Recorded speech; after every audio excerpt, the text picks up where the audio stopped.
भूगोल विषय के विद्यार्थियों के लिए मानचित्र अंकन से संबंधित जो 3 क्वेश्चन पूछे जाते हैं संसार, भारत और राजस्थान, उनमें से इस वीडियो में मैं आप लोगों के लिए विशेष रूप से भारत के संदर्भ में पूछे जाने वाले क्वेश्चंस के लिए मानचित्र अंकन किस तरह से किया जाना चाहिए और कौन कौन से इम्पोर्टेंट क्वेश्चन आ सकते हैं वो लेके आया हूँ। ये वीडियो थोड़ा लंबा ज़रूर बनेगा, पर आपसे अपेक्षा करता हूँ कि आप इसको पूरा देखेंगे और समझने का प्रयास करेंगे। तो इसमें हम चर्चा शुरू करते हैं, इसका अध्ययन शुरू करते हैं। सबसे पहले तो हम जानेंगे भारत के पड़ोसी देश, उनकी राजधानियाँ और भारत के विभिन्न राज्य और केंद्र शासित प्रदेशों को। तो इस नक्शे में जो आपकी स्क्रीन पे है, इसमें भारत के विभिन्न राज्य और उनकी राजधानियों को दर्शाया गया है, साथ ही केंद्र शासित प्रदेश। वर्तमान में भारत में 28 तो राज्य हैं और 9 केंद्र शासित प्रदेश हैं। 31 अक्टूबर 2019 से 2 नए केंद्र शासित प्रदेश जम्मू कश्मीर और लद्दाख बनाए गए हैं। पहले 29 राज्य थे, तो ये राज्य कम हो गया, अब 28 राज्य रह गए। और इसका विस्तृत अध्ययन करने के लिए आप पहले मैंने एक वीडियो बना रखा है अलग से पूरा भारत के राज्य और राजधानियों का, उनकी राजधानियों का, तो उसका लिंक आपको डिस्क्रिप्शन में मिल जाएगा, आप उसको ओपन करके देख सकते हैं। चलिए आगे इस अध्ययन को हम आगे बढ़ाते हैं। हम जानेंगे भारत में स्टील प्लांट, इस्पात उद्योग, उनसे संबंधित जैसे जमशेदपुर है, बोकारो झारखंड में, राउरकेला उड़ीसा में, विशाखापट्टनम आंध्र प्रदेश में। ये इम्पोर्टेंट स्थल हैं जो नक्शे में पूछे जाते हैं, उनको आपको इस तरह से दर्शाना है जैसे स्क्रीन पे नज़र आ रहा है आपको। इसी से संबंधित जैसे रत्नागिरी है, महाराष्ट्र के दक्षिण हिस्से की तरफ है, दक्षिण पश्चिम की तरफ है। हजीरा इशार स्टील प्लांट है, हजीरा जो गुजरात में है। एक नज़र हम डालते हैं भारत के तेल क्षेत्र शोधनशालाएं, जिनको अंग्रेजी में हम रिफाइनरी बोलते हैं, उनकी मुख्य रिफाइनरी है और पाइपलाइन से जुड़े हुए शहरों में जैसे पंजाब में जालंधर, हरियाणा में अंबाला, करनाल, केंद्रीय राष्ट्रीय राजधानी क्षेत्र दिल्ली, उत्तर प्रदेश में मथुरा, लखतर गुजरात में, अंकलेश्वर गुजरात में, कोयली गुजरात में, अहमदाबाद गुजरात में, सूरत गुजरात में, मुंबई, पुणे, ट्राम्बे ये महाराष्ट्र में, मंगलोर कर्नाटक में,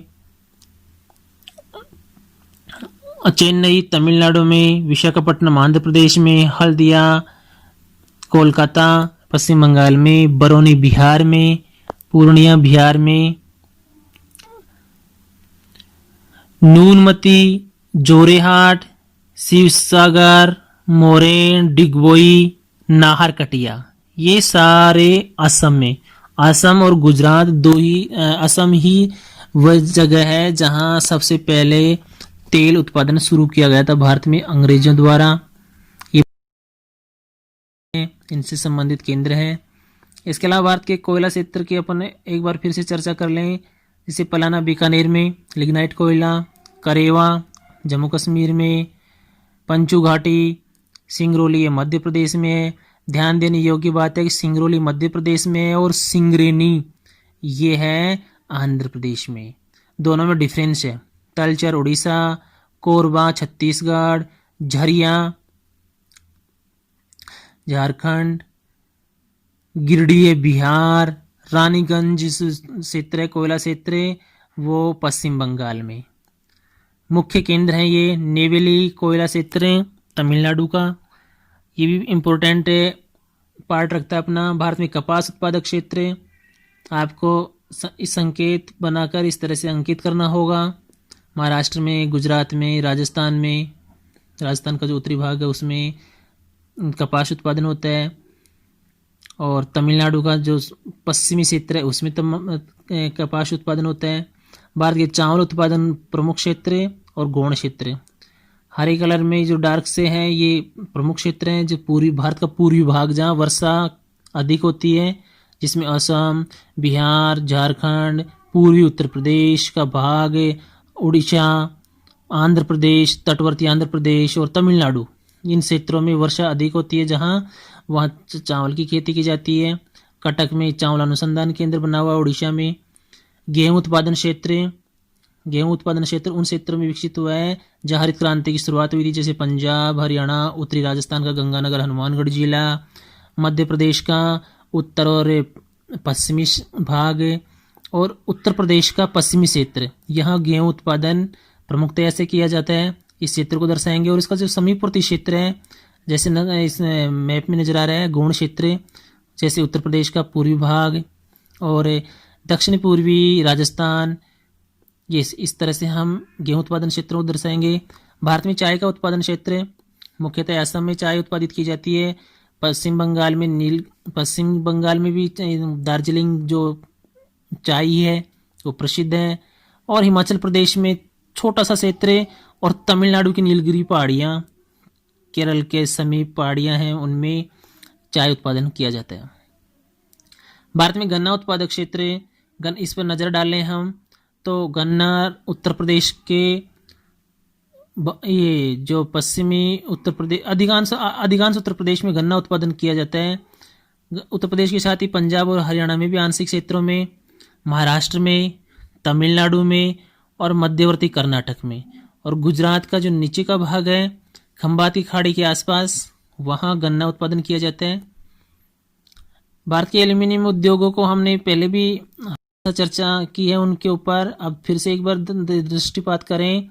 रेणुकूट, बर्नपुर, मुरी, हीराकुंड, लोहारदंगा, अमरकंट, कोरबा, अंगुल, कोरापुट, चेन्नई, मैट्टूर,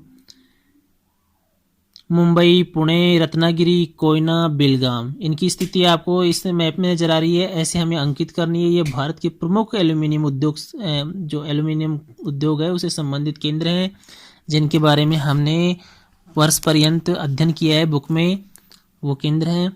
लौह इस्पात केंद्रों को फिर से देख लेते हैं। इंपोर्टेंट जो लेसन है उनको हम देख रहे हैं, रिपीट कर रहे हैं उनको। दुर्गापुर की स्थिति इस जगह है, बोकारो, जमशेदपुर, बर्नपुर, राउरकेला, गोपालपुर, भिलाई, विशाखापट्टनम, ये बड़े केंद्र हैं यहाँ। डोलवी, विजयनगर, भद्रावती, सलेम, ये लौह इस्पात केंद्र हैं भारत के। हम देख लेते हैं राष्ट्रीय राजमार्ग विकास परियोजना परिवहन वाले पार्ट से संबंधित हैं, लेकिन इसमें एक ध्यान देने योग्य तथ्य यह है कि इनके जो मैप में जो नंबर दे रखे हैं इनको चेंज कर दिया गया है। अब इनके नंबर, राष्ट्रीय राजमार्गों के नंबर, कई राष्ट्रीय राजमार्गों के नंबर बदले गए हैं, आप उनको अपडेट कर लेना।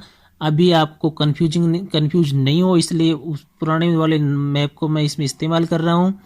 आप देखेंगे कि जो स्वर्णिम चतुर्भुज योजना है देश के 4 मुख्य शहरों को, कोलकाता, दिल्ली, मुंबई और चेन्नई को जोड़ रहा है। उसके साथ ही इसके मार्ग में और कौन कौन से प्रमुख शहर हैं उनकी स्थिति से अवगत हो लें। जैसे दिल्ली के पास में आगरा है, कानपुर, मुजफ्फरपुर, वाराणसी, ये सब है। उत्तर प्रदेश में औरंगाबाद है, उधर इसमें पश्चिम बंगाल में रानीगंज, और उड़ीसा में जैसे भुवनेश्वर, आंध्र प्रदेश में विशाखापट्टनम, आंध्र प्रदेश में विजयवाड़ा, तमिलनाडु में चेन्नई, कृष्णागिरी, सलेम, मदुरई, इनको सबको, ये इन बड़े बड़े जो शहर हैं यहाँ भारत के, इन पे आप नज़र डालें। इनको ध्यान रखें कि कौन सा शहर कौन सी जगह और कौन से राज्य में स्थित है, उसकी अवस्थिति आपको नक्शे में शो करनी होती है। जैसे सूरत है, सूरत की स्थिति गुजरात में देखें, आप नीचे की ओर है, गुजरात में नीचे वाले पार्ट में। विद्यार्थी गलती से इसको पालनपुर की तरफ भी शो कर देते हैं, ऐसा हमें नहीं करना है। राजकोट की स्थिति जान लें। तो ये हुआ हमारा जो राष्ट्रीय राजमार्गों से संबंधित प्रमुख शहरों से संबंधित है ये मैप है।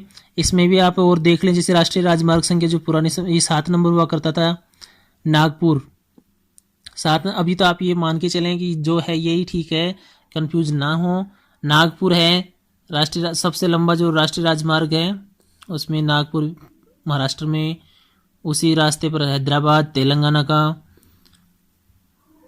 और अब हम देख लेते हैं भारत में चीनी उद्योग। जहां गन्ना उत्पादन अधिक होता है वहीं लगभग चीनी उद्योगों की स्थापना की जाती है, क्योंकि ये कच्चा माल आधारित उद्योग है। तो गन्ना उत्पादन का जो हमने अभी देखा था मैप में, उत्तर प्रदेश के अधिकांश भाग में गन्ना उत्पादन होता है। आपको रेड कलर से ये जो डॉट डॉट से बने हुए हैं, ये सब स्थान गन्ना उत्पादन चीनी उत्पादन से संबंधित हैं, जिनमें उत्तर प्रदेश का मेरठ, रामपुर, बलरामपुर, बरेली प्रसिद्ध है। बरेली का गुड़ बहुत प्रसिद्ध है। और इसी तरह से महाराष्ट्र के रावलगांव, चांदानगर, अहमदनगर, पुणे, यहाँ चीनी उद्योग की बड़ी बहुत सारी फैक्ट्रियाँ हैं। तमिलनाडु में अच्छी क्वालिटी की चीनी उत्पादित की जाती है। वेल्लोर और आप और भी बहुत सारे ऐसे केंद्र हैं जहाँ चीनी उत्पादन जिसका विकेंद्रीकरण सा है, मध्य भारत को छोड़कर तटवर्ती क्षेत्रों में भी स्थापित किए गए हैं, और उत्तरी भारत में भी मैदानी क्षेत्र में उत्तर प्रदेश, बिहार में भी जहाँ गन्ना उत्पादन पर्याप्त मात्रा में होता है वहाँ ये केंद्र हैं। बारगढ़, रामगढ़, आपका सामलकोट, विजयवाड़ा, मुनीराबाद, चित्रदुर्ग, ये चित्तूर, ये स्थल है जो चीनी उद्योग के मुख्य केंद्र हैं। सूरत गुजरात में। देख लेते हैं सीमेंट उद्योग को। तो राजस्थान में सीमेंट उद्योग सवाई माधोपुर, चित्तौड़गढ़, पिंडवाड़ा जो सिरोही में है, उदयपुर में, निम्बाड़ा चित्तौड़गढ़ में, लाखेरी जहाँ सबसे पहले सीमेंट का कारखाना स्थापित किया गया था। उत्तर प्रदेश में इसका इतना विकास नहीं हुआ है। हाँ, उत्तराखंड में जरूर देहरादून में सीमेंट फैक्ट्री स्थापित की गई है। ऐसे ही मध्य भारत में सतना, मैहर, जबलपुर मध्य प्रदेश में, कैमूर, और भावनगर, बड़ोदरा, सिक्का, द्वारका, ये गुजरात के मुख्य केंद्र हैं। पोरबंदर, तमिलनाडु में भी समुद्री सीपियों से इस सीमेंट बनाई गई थी शुरू में। वैसे यहाँ डालमियापुरम और संकरीदुर्ग, थलेथुतु, और केरल की ओर नट्टाकोम, कोट्टायम, ये मुख्य सीमेंट उद्योग केंद्र भारत के अंतर्राष्ट्रीय हवाई अड्डे, प्रमुख हवाई अड्डे और हवाई सेवाओं से संबंधित मैप में पूछे जाएं तो आप देखिए कि देश के जो बड़े 4 शहर हैं वो मुख्य रूप से वही केंद्र हैं जो विश्व के अन्य देशों से जुड़े हुए हैं। दिल्ली, मुंबई, तमिलनाडु का चेन्नई और कोलकाता। और इनके रास्ते में कौन कौन से मार्ग हैं, जैसे हैदराबाद है, नागपुर है, महाराष्ट्र, ये सब इम्पोर्टेंट हैं। इनकी स्थिति को देखें हम। भारत के मुख्य रेलमार्गों का भारत में जाल बना हुआ है। जलगांव महाराष्ट्र में, मनमाड़ महाराष्ट्र में, पुणे महाराष्ट्र में, वैसे ही कर्नाटक में हुबली, कर्नाटक में मैंगलोर, गोवा में पणजी, और गुजरात में कांडला, राजकोट, पोरबंदर। पूर्वी तट पर हम देखें उड़ीसा की तरफ कटक, भुवनेश्वर, आंध्र प्रदेश में विशाखापट्टनम, दक्षिणी भारत में चेन्नई, तिरुचिरापल्ली, रामेश्वरम, जो कन्याकुमारी भारत का दक्षिणतम छोर। इनसे ये मुख्य क्षेत्र हैं। उत्तर की तरफ जम्मू तवी में जो जम्मू तवी तक ट्रेन जाती है, रेल मार्ग है बिछा हुआ है। पूर्वोत्तर भारत में डिब्रूगढ़, तो आप इसको देख लें। करीमगंज पूर्वोत्तर भारत में। जिस तरह से हमारा ये कंप्लीट हो जाता है रेलमार्गों के मुख्य केंद्रों को आप याद करें, देखें और नक्शे में अंकित करें। भारत के प्रमुख समुद्र पत्तन, इसका वीडियो अलग से हमने बना रखा है। भारत में 13 मुख्य समुद्र बंदरगाह हैं। फिर भी एक बार हम उसको और देख लेते हैं सरसरी तौर से। पश्चिमी तट पर गुजरात में कंडला, मुंबई के पास में नहावा जवाहरलाल नेहरू पत्तन, मुंबई की बंदरगाह के भार को कम करने के लिए। गोवा में मार्मा गोवा, और कर्नाटक में न्यू मंगलोर, केरल में कोच्चि, तमिलनाडु में तूतीकोरान, चेन्नई और एन्नोर। तमिलनाडु में 3 बड़े बंदरगाह हैं। पूर्वी तट पर विशाखापत्तनम, आंध्र प्रदेश में पारादीप, उड़ीसा में हल्दिया, कोलकाता बंदरगाह के भार को कम करने के लिए हल्दिया बंदरगाह और कोलकाता बंदरगाह, ये हमारे मुख्य बंदरगाह हैं। 13 बड़े बंदरगाह, इनकी स्थिति आप देखें और उसी के अनुसार मैप में अंकित करें। भारत की मुख्य नदियाँ, आंतरिक जलमार्ग और समुद्री मार्ग आपको दिखाए गए नक्शे के अनुसार अंकित करना है। उत्तरी भारत की गंगा नदी मुख्य नदी है, इसका भी अलग से वीडियो बनाया रखा है, आप चाहें तो उसका अवलोकन करें। डिस्क्रिप्शन में उसका भी लिंक मिल जाएगा आपको। गंगा नदी के साथ ही पूर्व की तरफ से ब्रह्मपुत्र नदी, और इनमें ये आंतरिक जल मार्ग से संबंधित हैं मुख्य नदियाँ। अंत में हम देख लेते हैं गैस पाइपलाइन से संबंधित कुछ केंद्र, जैसे HBJ Hazirapur, Vijaypur, Jagdishpur gas pipeline के ये आपको कुछ इस पाइपलाइन पे स्थित शहरों के नाम नज़र आ रहे होंगे। अंकलेश्वर गुजरात में, भरूच गुजरात में, बड़ोदरा गुजरात में, कलोल गुजरात में, मध्य प्रदेश में उज्जैन है, रतलाम है, और उत्तर प्रदेश में जगदीशपुर, कानपुर, लखनऊ, मथुरा, अलीगढ़, ये सब उत्तर प्रदेश में, शाहजहाँपुर उत्तर प्रदेश में, बरेली उत्तर प्रदेश में, और बबरावल हरियाणा तक जा रही है ये आगे। तो ये इस तरह से हमारा ये मैप है, थोड़ा लंबा है, लेकिन आप इसको पॉज करके जगह जगह आप बार जहाँ इसको समझना चाहो वहीं आप रोकें, पॉज करें और इसका अध्ययन करें और समझें, उन स्थानों को अपने मनोमस्तिष्क में बिठाएं और परीक्षा बोर्ड परीक्षा में आराम से आप तैयारी करें। आगे जानेंगे भारत में लौह अयस्क से संबंधित कुछ क्वेश्चंस के आंसर। जैसे झारखंड की जो लोहे की खानें हैं, नोटुबुरु, लौह अयस्क की खानें नोटुबुरु, पलामू, डाल्टनगंज। ऐसे ही उड़ीसा में आपको इसने स्क्रीन पे इस मैप में नज़र आ रहा होगा, उड़ीसा में जैसे क्योंझर, मयूरभंज, संभलपुर, कटक, बरसुआ, बोनाई, ये गुरु महिसानी और सुलेपत जो प्रमुख खाने हैं उनको हम उड़ीसा में दर्शाएंगे। छत्तीसगढ़ में लौह अयस्क की खानें मुख्य हैं, जिनमें बस्तर जिले की बेलाडीला खान एशिया की सबसे बड़ी खान है, ये सुसज्जित है। और दुर्ग जिले में दल्ली राजारा पहाड़ियाँ, बिलासपुर, ये सब छत्तीसगढ़ में आते हैं। आप इसके साथ ही जैसे हमें दर्शाना हो हिंदुस्तान कॉपर लिमिटेड के कारखाने, तो हम उसको दर्शाने के लिए राजस्थान में खेतड़ी जो झुंझुनू जिले में है उसको शो करेंगे। दहेज गुजरात में भी है, भरूच, और मलाजखंड मध्य प्रदेश में, मलाजखंड मध्य प्रदेश जो इसका तांबे का सबसे बड़ा उत्पादक राज्य है। घाटशिला झारखंड, तूतीकोरिन तमिलनाडु। तांबा उत्पादन से संबंधित मुख्य स्थल है भारत के, इनको हम मैप में शो करेंगे, दर्शाएंगे। साथ ही हम देखेंगे एल्यूमिनियम से संबंधित क्वेश्चन के लिए रेणुकूट है, और जेके नगर, हीराकुंड उड़ीसा में है, कोरबा, भारतीय एल्यूमिनियम की कंपनी की स्थापना कोरबा में हुई थी 1965 में। इसका पहला प्लांट कोरबा छत्तीसगढ़ में स्थापित किया गया था, तो ये कोरबा छत्तीसगढ़ में दिखाएंगे हम।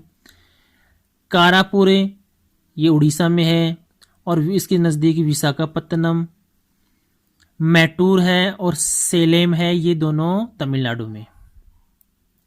रत्नागिरी महाराष्ट्र में, और बेलगाम कर्नाटक में। ये कुछ इम्पोर्टेंट हैं जो अपने एल्यूमिनियम उद्योग से संबंधित हैं।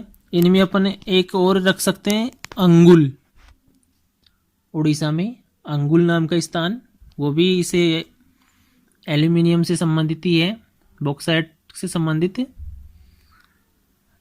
हम और जानेंगे इसके आगे। भारत में लौह इस्पात उद्योग के कुछ और केंद्र देख लेते हैं, जैसे पिंजौर, हरियाणा में है पिंजौर। छोटे उद्योग, स्टील उद्योग से संबंधित छोटे क्षेत्र हैं ये। मुरादाबाद उत्तर प्रदेश में, दिल्ली है, राजस्थान में जोधपुर में भी छोटे स्टील जो ये स्क्रैप होता है उससे कुछ छोटे क्षेत्र के उद्योग स्थापित किए गए हैं, उनकी अपन चर्चा कर रहे हैं। जयपुर को आप दर्शाए हुए स्क्रीन पर जो मैप है इसके अनुसार जयपुर को अपन राजस्थान की राजधानी है उसको यहाँ स्थित यहाँ पर इस जगह पर इसको हम अंकित करेंगे। आगरा उत्तर प्रदेश में, कानपुर उत्तर प्रदेश में, नैनी उत्तर प्रदेश में, भोपाल है वो मध्य प्रदेश की राजधानी है, भारत के लगभग बीचों बीच से है। जबलपुर इसके नज़दीक, इंदौर ये मध्य प्रदेश में, दुर्ग छत्तीसगढ़ में, भिलाई है, कालीनगर राउरकेला उड़ीसा में, रांची जो झारखंड में, बोकारो, इसके अलावा पश्चिम बंगाल में दुर्गापुर, बरनपुर, और हमें देखते हैं आगे। ओडिशा में राउरकेला, पारादीप, कलिंगनगर, महाराष्ट्र में औरंगाबाद, पुणे, आंध्र प्रदेश के जो मुख्य जगह हैं उनमें विशाखापत्तनम, तेलंगाना की हैदराबाद, कर्नाटक में विजयनगर और भद्रावती, तमिलनाडु का सेलम। ये कई उद्योगों से संबंधित और कई कृषि जन्य वस्तुओं से संबंधित इम्पोर्टेंट स्थल हैं। इनकी स्थिति हम जब ये इनको पूछा जाए तो इस तरह से हम अंकित करेंगे मानचित्र में। उसके बाद में हम भारत में यदि जनसंख्या का स्थानीय वितरण दर्शाया जाए तो सघन जनसंख्या क्षेत्र उत्तरी मैदान क्षेत्र में और निम्न जनसंख्या क्षेत्र पहाड़ी क्षेत्रों में भारत के और मरुस्थलीय क्षेत्रों में, जिस तरह से, और मध्य भारत के कुछ पठारी क्षेत्रों में मध्य जो इसमें दर्शाया रखा है संकेत बनाकर, इस तरह से हम दर्शा सकते हैं। ऊनी वस्त्र उद्योग से संबंधित हमारे है नहीं क्वेश्चन, इतना इम्पोर्टेंट पार्ट में कोई है नहीं, लेकिन यदि कोई संबंधित क्वेश्चन हो तो मुख्य मुख्य स्थान है, जैसे राजस्थान में बीकानेर, अजमेर, जोधपुर, जयपुर, ब्यावर। वैसे ही उत्तर प्रदेश में कानपुर, इलाहाबाद, वाराणसी, और पश्चिम बंगाल में कोलकाता, कर्नाटक का जो बेल्लारी है वो आंध्र प्रदेश के सीमा के समीपवर्ती है बेल्लारी। कर्नाटक में बेंगलुरु है, तमिलनाडु का चेन्नई और सेलम। ये ऊनी वस्त्र उद्योग से संबंधित प्रमुख केंद्र हैं। सूती वस्त्र उद्योग हमारे सिलेबस में भी है। इसमें हम देखेंगे मुख्य मुख्य केंद्र कौन कौन से हैं भारत के। देखिएगा आप, जैसे पंजाब में अमृतसर, राजस्थान में गंगानगर, पंजाब में फगवाड़ा, दिल्ली, ये सूती वस्त्र उद्योग के केंद्र। राजस्थान में ब्यावर, जहाँ पहली सूती वस्त्र मिल स्थापित हुई थी। और सूती वस्त्र उद्योग का जो मुख्य राज्य है अहमदाबाद, गुजरात है, उसमें अहमदाबाद सूती वस्त्र उद्योग का विराटनगर कहलाता है। और राजकोट की स्थिति आप देखिए नक्शे में। पोरबंदर समुद्री तटवर्ती क्षेत्र है पोरबंदर। बड़ौदा थोड़ा भीतर की तरफ है, स्थलीय भाग की तरफ है, समुद्र तटवर्ती से जगह नहीं है बड़ोदरा। सूरत को आप देखेंगे, सूरत भी सूती वस्त्र उद्योग का प्रमुख केंद्र है, पश्चिम तट के हैं। ऐसे ही महाराष्ट्र में सूती वस्त्र उद्योग का विकास पर्याप्त मात्रा में हुआ है। महाराष्ट्र में औरंगाबाद, पुणे, सोलापुर, सांगली, कोल्हापुर, इनकी स्थिति आप देखिए, इस तरह से आपको शो करनी है।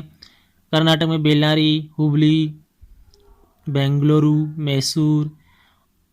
और तमिलनाडु में कोयम्बटूर, तिरुनेलवेली, मदुरई, तंजावर, सलेम, चेन्नई।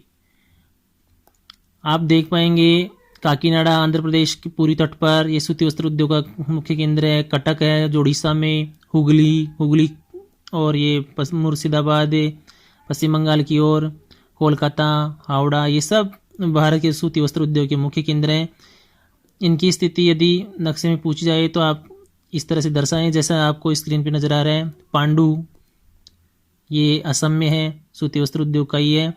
पुरुष और महिला अनुपात का स्थानीय वितरण पूछ लिया जाए तो आप संकेत बनाकर दर्शाएंगे। 850 से कम लिंगानुपात कहाँ है, और 1000 से अधिक लिंगानुपात केरल में है। तो आपको इस स्क्रीन पे नजर आ रहा होगा, संकेत बनाकर इस तरह से दर्शाया जाता है। भारत में नगरीकरण से संबंधित यदि पूछ ले जाए, वैसे इस तरह के क्वेश्चन कम पूछे जाते हैं, स्थान से संबंधित ज़्यादा क्वेश्चन किए जाते हैं, लेकिन फिर भी अपने को नॉलेज के लिए ये सब जानना जरूरी होता है। और हमें मुख्य परीक्षा में पर किसी प्रश्न का उत्तर देते समय भी इस तरह से यदि मैप बनाए तो हमारे अच्छे नंबर आते हैं, परीक्षाओं में अच्छे नंबर हमें प्राप्त होते हैं। आप इसमें देखें, भारत में नगरीकरण 20 से कम हिमाचल प्रदेश में, बिहार में, असम में, और ये उड़ीसा है उसमें आपको स्पष्ट नज़र आ रहा होगा, डॉट से बने हुए हैं। इस तरह से संकेत बनाकर हम नगरीकरण को दर्शाएंगे। और अधिक नगरीकरण वो भी जैसे 40 से 50 है तो वो तमिलनाडु और केरल में, तो इस तरह से दर्शाएंगे हम भारत का नगरीकरण। भारत में जनसंख्या घनत्व उसका भी मानचित्र में हम शो करेंगे, तो उसको इस तरह से दिखाएंगे जैसे पश्चिम बंगाल और बिहार में सर्वाधिक जनसंख्या घनत्व है, और 100 से भी कम जनसंख्या घनत्व अरुणाचल प्रदेश में, मिजोरम में आपको नजर आ रहा होगा। यह भारत का जनसंख्या घनत्व है जिसको मानचित्र में दर्शाना है। भारत में वनों का प्रकार हमारे सिलेबस में है, तो भारत में वनों के प्रकार आप देख लें स्क्रीन पर।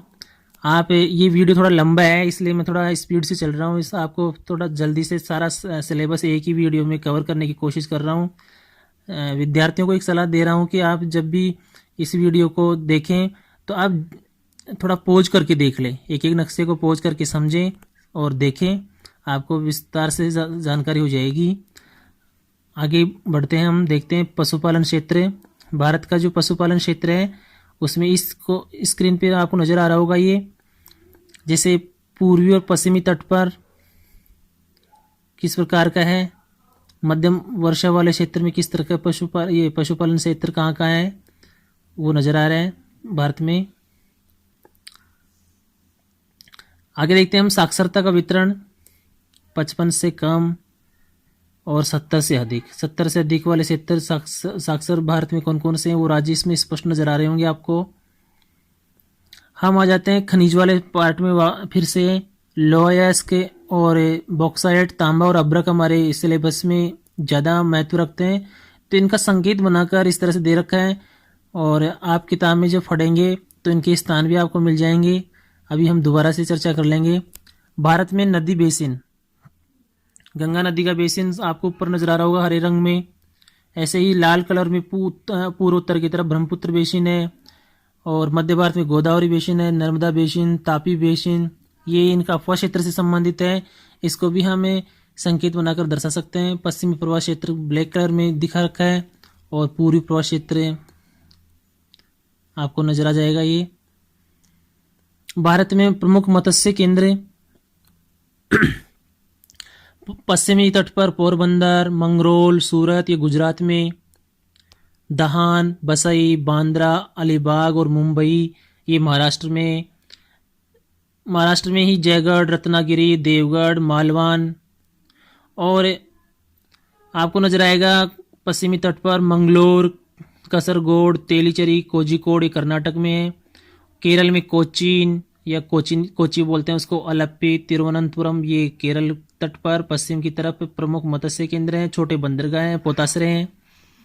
पूर्वी तट के मुख्य मुख्य जो हैं जहां मछली पकड़ने का कार्य किया जाता है उनमें तमिलनाडु का तूतीकोरन, पाम्बन, नेगापट्टनम, पुडुचेरी, चेन्नई, एन्नोर, नेल्लोर और आंध्र प्रदेश में मछलीपट्टनम, काकीनाडा, विशाखापट्टनम, उड़ीसा में कलिंगपत्तनम।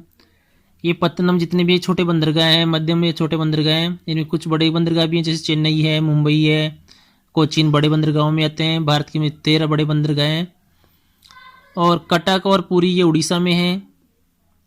आपको स्क्रीन पे नज़र आ रहा होगा हरे रंग में कुछ नाम अंकित हैं, जैसे बेरावल गुजरात में, सतपारी महाराष्ट्र में, कोची केरल में और कोजन तुतुकोडी ये तमिलनाडु में। ये मछुआरों को प्रशिक्षण देने के लिए यहाँ मुख्य केंद्र बनाए गए हैं और मछली उत्पाद अनुसंधान केंद्र भी बनाए गए भारत सरकार द्वारा। उनमें कोलकाता में के समीप बैरकपुर, मंडपम तमिलनाडु में और मुंबई में ये अनुसंधान केंद्र बने हैं मछली उत्पादन से संबंधित है। ये है हमारे मत्स्य उत्पादन से संबंधित प्रमुख केंद्र, इनको हम जानेंगे, तटवर्ती क्षेत्रों में है। इसके अलावा जल विद्युत केंद्र हमारे सिलेबस में है। जल विद्युत केंद्र को आप देखेंगे तो मुजफ्फराबाद, बारामूला जो अभी कुछ दिन पहले केंद्र शासित प्रदेश बना था जम्मू कश्मीर, उससे पहले जम्मू कश्मीर नाम से राज्य था, वहाँ ही बारामूला जम्मू कश्मीर राज्य केंद्र शासित प्रदेश। अब मंडी हिमाचल प्रदेश में, शिमला हिमाचल प्रदेश में, अमृतसर, नांगल ये पंजाब में, मध्य प्रदेश में गांधी सागर। यहाँ जल विद्युत के बांध या नदियों पर बांध बनाकर जो जल विद्युत की जाती है, जल विद्युत प्राप्त की जाती है, उसके मुख्य केंद्र हैं रिहंद में, रिहंद मुख्य है, श्रीशैलम तेलंगाना में, तुंगभद्रा कर्नाटक में, पश्चिमी तट की ओर भीमा, कोयना ये कुछ मुख्य केंद्र हैं। शिवा समुद्रम है कर्नाटक में जो प्रसिद्ध है, पाइकारा, पेरियार, पापनाशम, मैटूर ये तमिलनाडु में, मुचुकुंड, रामानंद सागर ये आंध्र प्रदेश में, हीराकुंड उड़ीसा में, ओबरा बिहार में, मैथान और पंचेल पश्चिम बंगाल